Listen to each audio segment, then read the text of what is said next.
不是，要结尾啦！哎呀，好可爱妹啊，你都没有等博士哎。博士，我就跟你说，每天要运动嘛。刚刚整条路我一直在对你喊，卡脚地位，买夫唔惨嘞。卡脚掉诶，买夫唔差嘞。没错，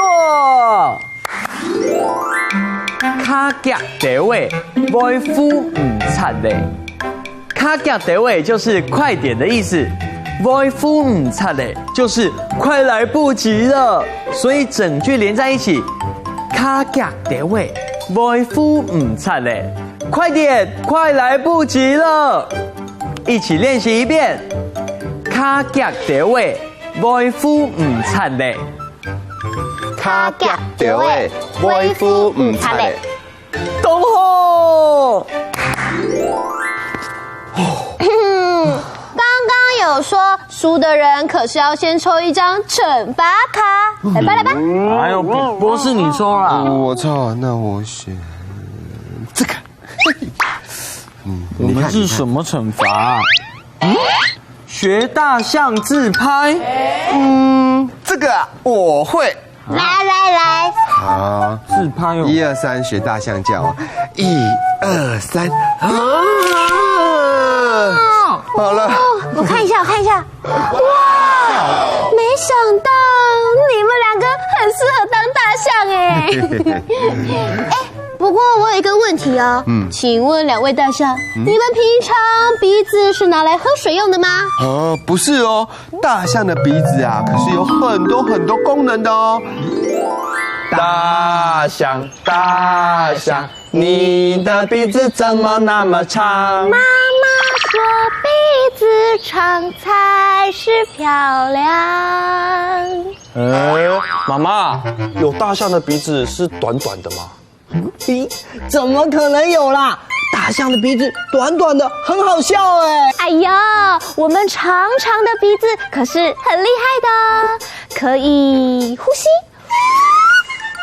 可以闻气味，还可以捡食物来吃。我知道了，我们的鼻子还可以举重重的东西。还有，我们的鼻子啊，可以拿来攻击哦。妈妈，你看他啦，在打我！哎呀，都说多少次了，不可以吵架。你看看，把自己身体弄得这么脏，赶快去洗澡。洗澡。还有，我们的鼻子啊，可以吸水来洗澡哦。很不错，那赶快去洗澡吧。